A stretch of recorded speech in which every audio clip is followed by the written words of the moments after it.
पहले आईएएस और उसके बाद एसएससी और फिर से फ्रस्ट्रेशन का ई लेवल हो जाता है कि सर रेलवे का गैंगमैन से लेके लोको पायलट का फॉर्म भरते भरते हम लोग अपने सेल्फ एस्टीम का ऐसा बत्ती बना लेते हैं कि रात में जब टेबल पे बाबूजी के साथ खाना खाने बैठते हैं ना तो परवल तक नहीं घोटाता है सर।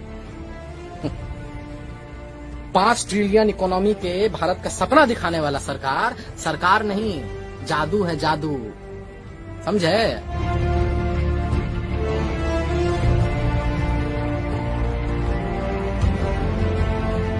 2 साल से वैकेंसी निकला हुआ है, एग्जाम नहीं ले पाए हैं।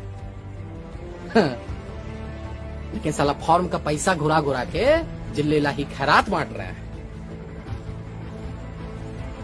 फिर हमारे बाप जिनको इस सिस्टम के जगह उनका बेटा ही करमजला लगता है। 27-28 साल के बाद बाप के पैसे का रोटी ना पत्थर से जैसा हलक में उतरता है सर। और फिर आप सर बोलते हैं कि कुत्ता पाल लो देसी नस्ल का, हाँ, खिलौना बेच लो। अरे सर काजू के आटा का रोटी खाइए आप नेता लोग, और आधी पेट बिलबिलाती इस जनता को राष्ट्र और हिंदू खतरे में है का झुंझुना पकड़ा दीजिए। बड़ा सही बात।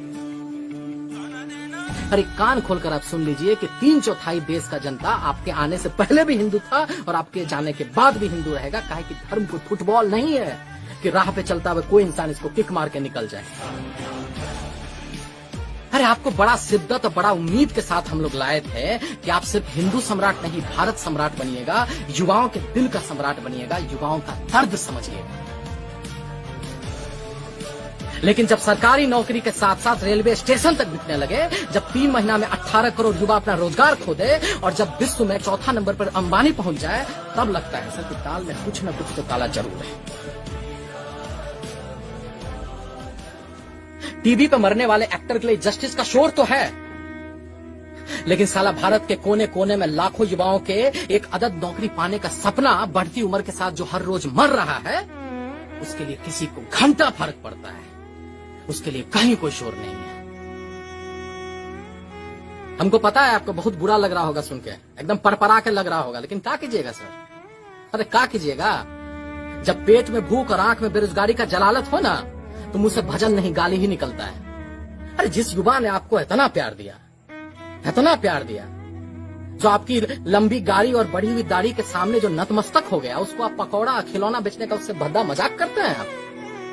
अरे आप तो गुजराती हैं ना सर, आपको तो पता होगा कि इस मुल्क में एक रेडी लगाने के लिए पुलिस वाले को कितना चंदा और हफ्ता देना पड़ता है, और तब आप बोलते हैं कि आत्मनिर्भर बनो। अरे रचाइए ढोंग, दिखाइए सपना।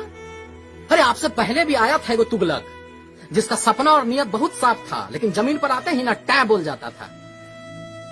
अब कमेंट सेक्शन में कुछ लोग हमको गाली देगा, एंटी नेशनल बोलेगा, देशद्रोही बोलेगा। बे बोलो, अगर साला अपने ही देश में, अपने आजाद मुल्क में, अपने प्रतिभा के दम पर अपने ही सरकार से सरकारी नौकरी मांगना गुनाह हो जाता है, एग्जाम का डेट का हिसाब मांगना गुनाह हो जाता है, तो हम हैं गुनहगार, और हम ऐसा गुनाह 1 नहीं 1000 बार करेंगे इस देश के युवाओं के लिए। तुम रहो अपने नेता का चाटने में, और इस देश को महान बनाने में हम युवाओं के साथ खड़े और युवाओं के साथ रहेंगे। जय बिहार।